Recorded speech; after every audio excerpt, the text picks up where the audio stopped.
भक्तों के चरित्र के बारे में से सुनकर मन को बड़ी प्रसन्नता मिलती है। उन्हीं भक्तों में एक भक्त हुआ, एक डाकू। पुराने जमाने की बात है। एक धनी गृहस्थ के घर भगवत कथा का बड़ा सुंदर आयोजन हो रहा था। वैशाख का महीना, शुक्ल पक्ष की रात्रि का समय। कथावाचक पंडित जी विद्वान तो थे ही, अच्छे गायक भी थे। वे बीच बीच में भगवत संबंधी भावपूर्ण पदों का मधुर कंठ से गान भी करते। पहले उन्होंने श्रीमद् भागवत के आधार पर संक्षेप में भगवान के जन्म की कथा सुनाई। फिर नंदोत्सव का वर्णन करते करते एक मधुर पद गाया। कथा का प्रसंग आगे चला। श्रोतागण व्यवहार की चिंता और शरीर की सुधि भूलकर भगवदानंद में मस्त हो गए। बहुतों के शरीर में रोमांच हो आया, कितनों की आंखों में आंसू छलक आए। सभी तन्मय हो रहे थे। उसी समय सुयोग देखकर एक डाकू उस धनी गृहस्थ के घर में घुस आया और चुपचाप धनरत्न ढूंढने लगा। परंतु भगवान की ऐसी लीला कि बहुत प्रयास करने पर भी उसके हाथ कुछ नहीं लगा। वह जिस समय कुछ न कुछ हाथ लगाने के लिए इधर उधर ढूंढ रहा था, उसी समय उसका ध्यान यकायक कथा की ओर चला गया। कथावाचक पंडित जी महाराज ऊंचे स्वर से कह रहे थे। प्रातः काल हुआ। पूर्व दिशा उषा की मनोरम ज्योति और अरुण की लालिमा से रंग गई। उस समय व्रज की झांकी अलौकिक हो रही थी। गौएं और बछड़े सिर उठा उठाकर नंद बाबा के महल की ओर सतृष्ण दृष्टि से देख रहे थे कि अब हमारे प्यारे श्री कृष्ण हमें आनंदित करने के लिए आ ही रहे होंगे। उसी समय भगवान श्री कृष्ण के प्यारे सखा श्री दामा, सुदामा, वसुदामा आदि ग्वाल बालों ने आकर भगवान श्री कृष्ण और बलराम को बड़े प्रेम से पुकारा। हमारे प्यारे कन्हैया, आओ ना, अब तक तुम सो ही रहे हो। देखो, गौएं तुम्हें देखे बिना रंभा रही हैं। हम कभी से खड़े हैं, चलो वन में गौएं चराने के लिए चलें। दाऊ दादा, तुम इतनी देर क्या कर रहे हो? इस प्रकार ग्वाल बालों की पुकार और जल्दी देखकर नंदरानी ने अपने प्यारे पुत्रों को बड़े ही मधुर स्वर से पुकार पुकार कर जगाया। फिर मैया ने स्नेह से उन्हें माखन मिश्री का तथा भांति भांति के पकवानों का कलेऊ करवाकर बड़े चाव से खूब सजाया। लाखों करोड़ों रुपयों के गहने, हीरे जवाहर और मोतियों से जड़े स्वर्णालंकार अपने बच्चों को पहनाए। मुकुट में, बाजूबंद में, हार में जो मणियां जगमगा रही थीं, उनके प्रकाश के सामने प्रातःकाल का उजाला फीका पड़ गया। इस प्रकार भली भांति सजाकर नंदरानी ने अपने लाडले पुत्रों के सिर सूंघे और फिर बड़े प्रेम से गौ चराने के लिए उन्हें विदा किया। इतनी बातें डाकू ने भी सुनी, और तो कुछ उसने सुना था नहीं। अब वह सोचने लगा कि अरे, यह तो बड़ा अनुपम सुयोग है। मैं छोटी मोटी चीजों के लिए इधर उधर मारा मारा फिरता रहता हूं। यह तो अपार संपत्ति हाथ लगने का अवसर है। केवल 2 बालक ही तो हैं। उनके दोनों गालों पर 2-2 चपत जड़े नहीं कि वे स्वयं अपने गहने निकालकर मुझे सौंप देंगे। यह सोचकर वह डाकू धनी गृहस्थ के घर से बाहर निकल आया और कथा के समाप्त होने की बाट देखने लगा। बहुत रात बीतने पर कथा समाप्त हुई। भगवान के नाम और जयकार के नारों से आकाश गूंज उठा। भक्त गृहस्थ बड़ी नम्रता से ठाकुर जी का प्रसाद ग्रहण करने के लिए सब श्रोताओं से अनुरोध करने लगे। प्रसाद बांटने लगा। उधर यह सब हो रहा था, परंतु डाकू के मन में इन बातों पर कोई ध्यान नहीं था। वह तो रह रहकर कथावाचक की ओर देख रहा था। उसकी आंखें कथावाचक जी की गतिविधि पर जमी हुई थीं। कुछ समय के बाद प्रसाद पाकर कथावाचक जी अपने डेरे की ओर चले। डाकू भी उनके पीछे पीछे हो लिया। जब पंडित जी खुले मैदान में पहुंचे, तब डाकू ने पीछे से कुछ कड़े स्वर में पुकार कर कहा, हो पंडित जी, खड़े रहो। पंडित जी के पास दक्षिणा के रुपए पैसे भी थे। वे कुछ डरकर और तेज चाल से चलने लगे। डाकू ने दौड़ते हुए कहा, पंडित जी, खड़े हो जाओ, यूं भागने से नहीं बच सकोगे। पंडित जी ने देखा कि अब छुटकारा नहीं है। वे लाचार होकर ठहर गए। डाकू ने उनके पास पहुंचकर कहा, देखिए पंडित जी, आप जिन कृष्ण और बलराम की बात कह रहे थे, उनके लाखों करोड़ों रुपयों के गहनों का वर्णन कर रहे थे, उनका घर कहाँ है? वे दोनों गौएं चराने के लिए कहाँ जाते हैं? आप सारी बातें ठीक ठीक बता दीजिए। यदि जरा भी टाल मटोल की तो बस देखिए, मेरे हाथ में कितना मोटा डंडा है। यह तुरंत आपके सिर के टुकड़े टुकड़े कर देगा।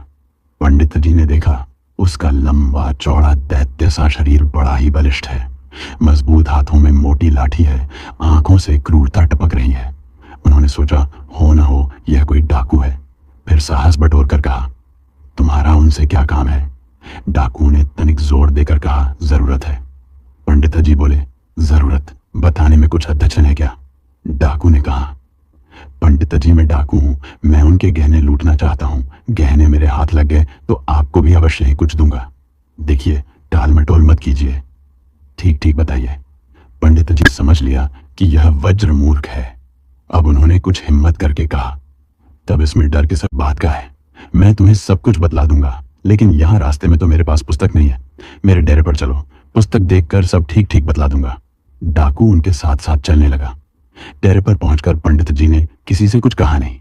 पुस्तक बाहर निकाली और वे डाकू को भगवान श्री कृष्ण और बलराम की रूप माधुरी सुनाने लगे। उन्होंने कहा, श्री कृष्ण और बलराम दोनों के ही चरण कमलों में सोने के सुंदर नूपुर हैं, जो अपनी रुंझुन ध्वनि से सबके मन मोह लेते हैं। श्याम वर्ण के श्री कृष्ण पीत वर्ण का और गौर वर्ण के बलराम नील वर्ण का वस्त्र धारण कर रहे हैं। दोनों की कमर में बहुमूल्य मोतियों से जड़ी सोने की करधनी शोभायमान है। गले में हीरे जवाहरात के स्वर्ण हार है। हृदय पर कौस्तुभमणि झलमला रही है। ऐसी मणि जगत में और कोई है ही नहीं।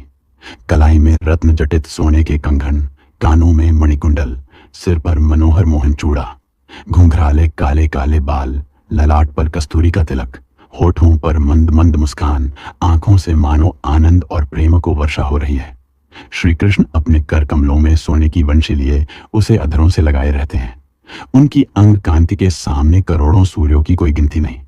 रंग बिरंगे सुगंधित पुष्पों की माला, तोते की सी नुकीली नासिका, कुंद बीज के समान श्वेत दांतों की पांत, बड़ा लुभावना रूप है। अजी, जब वे त्रिभंगलित भाव से खड़े होते हैं, देखते देखते नेत्र तुम ही नहीं होते। बांके बिहारी श्री कृष्ण जब अपनी बांसुरी राधे राधे राधे की मधुर तान छेड़ते हैं, तब बड़े बड़े ज्ञानी भी अपनी समाधि से पिंड छुड़ाकर उसे सुनने के लिए दौड़ आते हैं। यमुना के तट पर वृंदावन में कदम्ब वृक्ष के नीचे प्रायः उनके दर्शन मिलते हैं। वनमाली श्री कृष्ण और हलधारी बलराम। डाकू ने पूछा, अच्छा पंडित जी, सब गहने मिलाकर कितने रुपयों के होंगे? पंडित जी ने कहा, ओह, इसकी कोई गिनती नहीं है, करोड़ों अरबों से भी ज्यादा। डाकू तब क्या, जितने गहनों के आपने नाम लिए उनसे भी अधिक हैं। पंडित जी तो क्या, संसार की समस्त संपत्ति एक ओर और कौस्तुभमणि एक ओर, फिर भी कोई तुलना नहीं। डाकू ने आनंद से गद्द होकर कहा, ठीक है ठीक है, और कहिए वह कैसी है? पंडित जी, वह मणि जिस स्थान पर रहती है, सूर्य के समान प्रकाश हो जाता है। वहां अंधेरा रह नहीं सकता। वैसा रत्न पृथ्वी में और कोई है ही नहीं। डाकू, तब तो उसके दाम बहुत ज्यादा होंगे। क्या बोले, एक बार भली भांति समझा तो दीजिए। हाँ, एक बात तो भूल ही गया, मुझे किस ओर जाना चाहिए? पंडित जी ने सारी बातें दोबारा समझा दी। डाकू ने कहा, देखिए पंडित जी, मैं शीघ्र ही आकर आपको कुछ दूंगा। यहां से ज्यादा दूर तो नहीं है ना? मैं एक ही रात में पहुंच जाऊंगा। क्यों? अच्छा, हाँ हाँ, एक बात और बताइए, क्या वे प्रतिदिन गौएं चराने जाते हैं? पंडित जी, हाँ, और तो क्या। डाकू कब आते हैं? पंडित जी, ठीक प्रातः काल, उस समय थोड़ा थोड़ा अंधेरा भी रहता है। डाकू, ठीक है, मैंने सब समझ लिया। हाँ तो अब मुझे किधर जाना चाहिए? पंडित जी, बराबर उत्तर की ओर चले जाओ। डाकू प्रणाम करके चल पड़ा। पंडित जी मन ही मन हंसने लगे। देखो ये कैसा पागल है। थोड़ी देर बाद उन्हें चिंता हो आई, ये मूर्ख 2-4 दिन तो ढूंढने का प्रयत्न करेगा, फिर लौटकर कहीं यह मुझ पर अत्याचार करने लगा तो। किंतु नहीं, यह बड़ा विश्वासी है। लौटकर आएगा तो एक रास्ता और बतला दूंगा। ये 2-4 दिन भटकेगा, तब तक मैं कथा समाप्त करके यहां से चलता बनूंगा।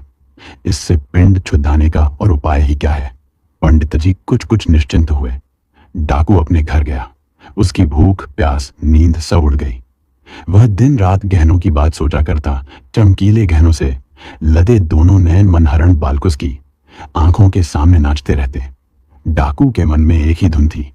अंधेरा हुआ। डाकू ने लाठी उठाकर कंधे पर रखी। वह उत्तर दिशा की ओर चल पड़ा। वह उत्तर भी उसकी अपनी धुन का ही था। दूसरों के देखने में शायद वह दक्षिण ही जा रहा हो। उसे इस बात का भी पता नहीं था कि उसके पैर धरती पर पड़ रहे हैं या कांटों पर। चलते चलते एक स्थान पर डाकू की आंख खुली। उसने देखा बड़ा सुंदर हरा भरा वन है। एक नदी भी कलकल करती बह रही है। उसने सोचा, निश्चय किया, यही है, यही है। परंतु वह कदम्ब का पेड़ कहाँ है? डाकू बड़ी सावधानी के साथ एक एक वृक्ष के पास जाकर कदम्ब को पहचानने की चेष्टा करने लगा। अंत में वहां उसे एक कदम्ब मिल ही गया। अब उसके आनंद की सीमा न रही। उसने संतोष की सांस ली और आसपास आंखें दौड़ाईं। एक छोटा सा पर्वत, घना जंगल और गांव के चरने का मैदान भी दिख गया। हरी हरी धूप रात के स्वाभाविक अंधेरे में घुल मिल गई थी। फिर भी उसके मन के सामने गांव के चरने और चराने वालों की एक छटा छिटक ही गई। अब डाकू के मन में एक ही विचार था, कब सवेरा हो, कब अपना काम बने। वह एक एक क्षण सावधानी से देखता और सोचता कि आज सवेरा होने में कितनी देर हो रही है। ज्यों ज्यों रात बीतती त्यों त्यों उसकी चिंता, उद्वेग, उत्तेजना, आग्रह और आकुलता बढ़ती जाती। वह कदम्ब पर चढ़ गया और देखने लगा कि किसी और उजाला तो नहीं है, कहीं से वंशी की आवाज तो नहीं आ रही है। उसने अपने मन को समझाया, अभी सवेरा होने में देर है, मैं ज्यों ही वंशी की धुन सुनूंगा त्यों ही टूट पड़ेगा। इस प्रकार सोचता हुआ बड़ी ही उत्कंठा के साथ वह डाकू सवेरा होने की बाट जोहने लगा। देखते ही देखते मानो किसी ने प्राची दिशा का मुखरोली के रंग से रंग दिया। डाकू के हृदय में आकुलता और भी बढ़ गई। वह पेड़ से कूदकर जमीन पर आया, परंतु वंशी की आवाज सुनाई न पड़ने के कारण फिर उछलकर कदम्ब पर चढ़ गया। वहां भी किसी प्रकार की आवाज सुनाई नहीं पड़ी। उसका हृदय मानो क्षण क्षण पर फटता जा रहा था। अभी अभी उसका हृदय विहर उठता, परंतु यह क्या, उसकी आशा पूर्ण हो गई। दूर, बहुत दूर वंशी की सुरीली स्वर लहरी लहरा रही है। वह वृक्ष से कूद पड़ा। हाँ ठीक है ठीक है, बांसुरी ही तो है। अच्छा, यह स्वर तो और समीप होता जा रहा है। डाकू आनंद के आवेश में अपनी सुध बुध खो बैठा और मूर्छित होकर धरती पर गिर पड़ा। कुछ ही क्षणों में उसकी बेहोशी दूर हुई, आंखें खुली। वह उठकर खड़ा हो गया। देखा तो पास ही जंगल में एक दिव्य शीतल प्रकाश चारों ओर फैल रहा है। उस मनोहर प्रकाश में दो भुवन मोहन बालक अपने अंग की अलौकिक छटा बिखेर रहे हैं। गौएं और बाल उनके आगे आगे कुछ दूर निकल गए हैं। डाकू ने उन्हें देखा, अभी पुकार भी नहीं पाया था कि मन मुग्ध हो गया। कैसे सुंदर चेहरे हैं इनकी, आंखों से तो अमृत हो बरस रहा है और इनके तो अंग अंग बहुमूल्य आभूषणों से भरे हैं। हाय हाय, इतने नन्हे नन्हे सुकुमार शिशुओं को माँ बाप ने गौएं चराने के लिए कैसे भेजा। ओह, मेरा तो जी भर आता है, मन चाहता है इन्हें देखता ही रहूं।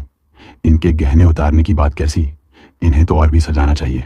नहीं, मैं इनके गहने नहीं छीनूंगा। ना ना, गहने नहीं होगा तो फिर आया ही क्यों। ठीक है, मैं गहने छीन लूंगा, परंतु इन्हें मारूंगा नहीं। बाबा रे बाबा, मुझसे यह काम न होगा। धत तेरे की, यह मोह छोह कैसा, मैं डाकू हूं। डाकू में और दया, बस बस, मैं अभी गहने छीने लेता हूं। यह कहते कहते वह श्री कृष्ण और बलराम को और न दौड़ा। भगवान श्री कृष्ण और बलराम के पास पहुंचकर उनका स्वरूप देखते ही उसकी चेतना एक बार फिर लुप्त हो गई। पैर लड़खड़ाए और वह गिर पड़ा।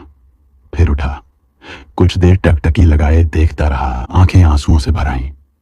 फिर न मालूम क्या सोचा, हाथ में लाठी लेकर उनके सामने गया और बोला, खड़े हो जाओ, सारे गहने निकालकर मुझे दे दो। श्री कृष्ण, हम अपने गहने तुम्हें क्यों दें। डाकू, दोगे नहीं, मेरी लाठी की ओर देखो। श्री कृष्ण, लाठी से क्या होगा। डाकू, अच्छा क्या होगा, गहना न देने पर तुम्हारे सिर तोड़ धर डालूंगा, और क्या होगा। श्री कृष्ण, नहीं, हम लोग गहने नहीं देंगे। डाकू, अभी अभी मैं कान पकड़ के अंठेंगा और सारे गहने छीन छान कर तुम्हें नदी में फेंक दूंगा। श्री कृष्ण, जोर से, बाप रे बाप, ओ बाबा, ओ बाबा। डाकू ने झपट कर अपने हाथ से श्री कृष्ण का मुंह दबाना चाहा, परंतु स्पर्श करते ही उसके सारे शरीर में बिजली दौड़ गई। वह अचेत होकर धड़ाम से धरती पर गिर पड़ा। कुछ क्षणों के बाद जब चेत हुआ तब वह श्री कृष्ण से बोला, अरे तुम दोनों कौन हो। मैं ज्यों क्यों तुम दोनों को देखता हूं त्यों त्यों तुम मुझे और सुंदर और मधुर और मनोहर क्यों दिख रहे हो। मेरी आंखों की पलकें पड़नी बंद हो गईं। मुझे रोना क्यों आ रहा है। मेरे शरीर के सब रोए क्यों खड़े हो गए हैं, कहां हो गए हैं। जान गया, तुम दोनों देवता हो, मनुष्य नहीं हो। श्री कृष्ण मुस्कुराकर, नहीं, हम मनुष्य हैं, हम ग्वालबाल हैं, हम व्रज के राजा नंद बाबा के लड़के हैं। डाकू, आहा कैसी मुस्कान है, जाओ जाओ तुम लोग गौएं चराओ। मैं अब गहने नहीं चाहता, मेरी आशा दुराशा, मेरी चाह सब मिट गई।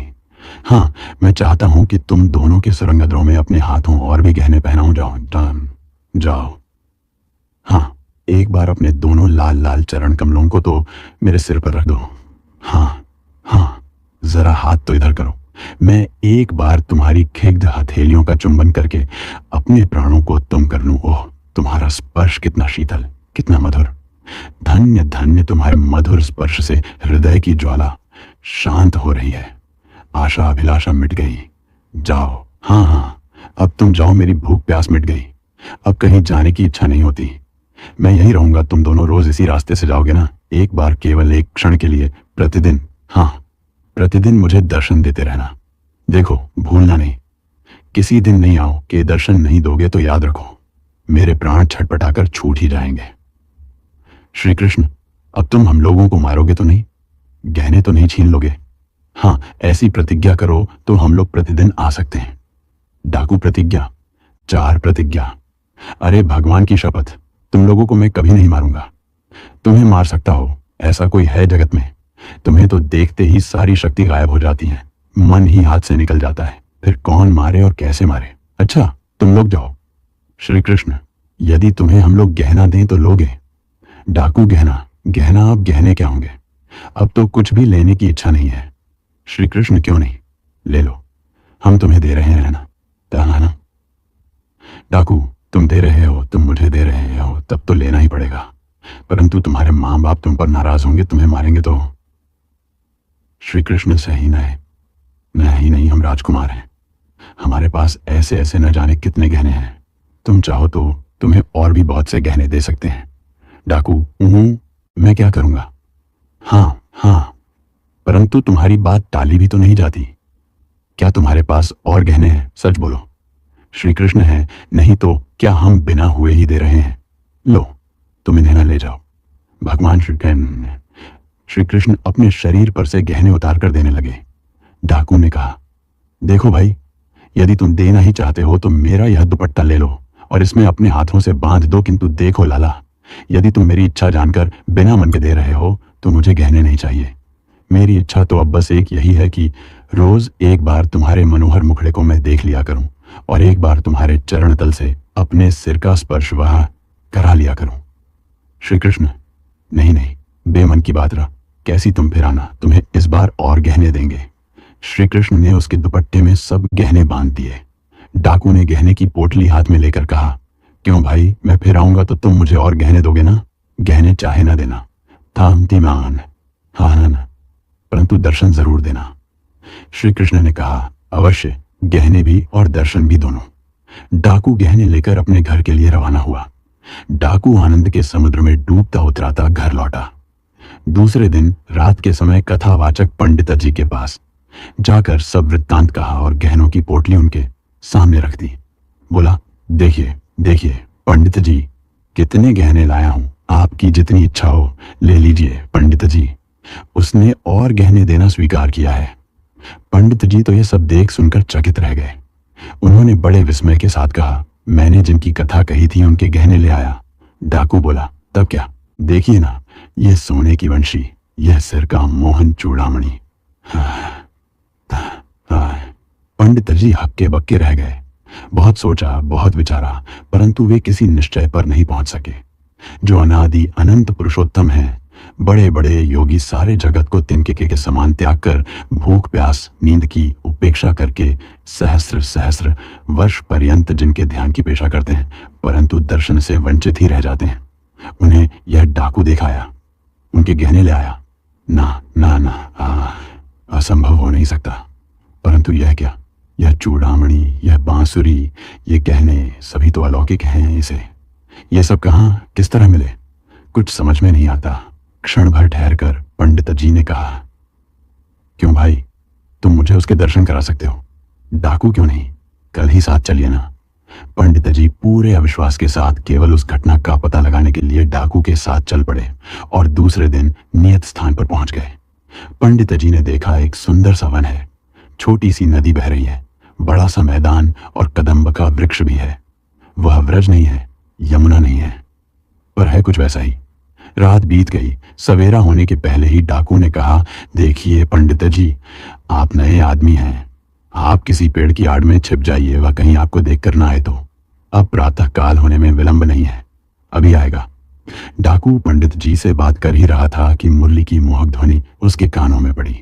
वह बोल उठा, सुनिए, पंडित जी, अरे पंडित जी, बांसुरी बज रही है, कितनी मधुर, कितनी मोहक। सुन रहे हैं ना पंडित जी? कहाँ जी? मैं तो कुछ नहीं सुन रहा हूँ। क्या पागल हो गए हो? डाकू, पंडित जी पागल नहीं, जरा ठहरिए, अभी आप उसे देखेंगे। रुकिए, मैं पेड़ पर चढ़कर देखता हूँ कि वह अभी कितनी दूर है। डाकू ने पेड़ पर चढ़कर देखा और कहा, पंडित जी, पंडित जी, अब वह बहुत दूर नहीं है। उतरकर उसने देखा कि थोड़ी दूर पर वैसा ही विलक्षण प्रकाश फैल रहा है। वह आनंद के मारे पुकार उठा, पंडित जी, वह है। उसके शरीर की दिव्य ज्योति सारे वन को चमका रही है। पंडित जी, मैं तो कुछ नहीं देखता। डाकू, ऐसा क्यों? पंडित जी, वह इतना निकट है, इतना प्रकाश है, फिर भी आप नहीं देख पाते हैं। अजी, आप जंगल, नदी, नाला सब कुछ देख रहे हैं और उसको नहीं देख पाते। पंडित जी, हाँ भाई, मैं तो नहीं देख रहा हूं। देखो, यदि सचमुच वे हैं तो तुम उनसे कहो कि आज तुम जो देना चाहते हो सब इसी ब्राह्मण के हाथ पर दे दो। डाकू ने स्वीकार कर लिया। अब तक भगवान श्री कृष्ण और बलराम जी डाकू के पास आकर खड़े हो गए थे।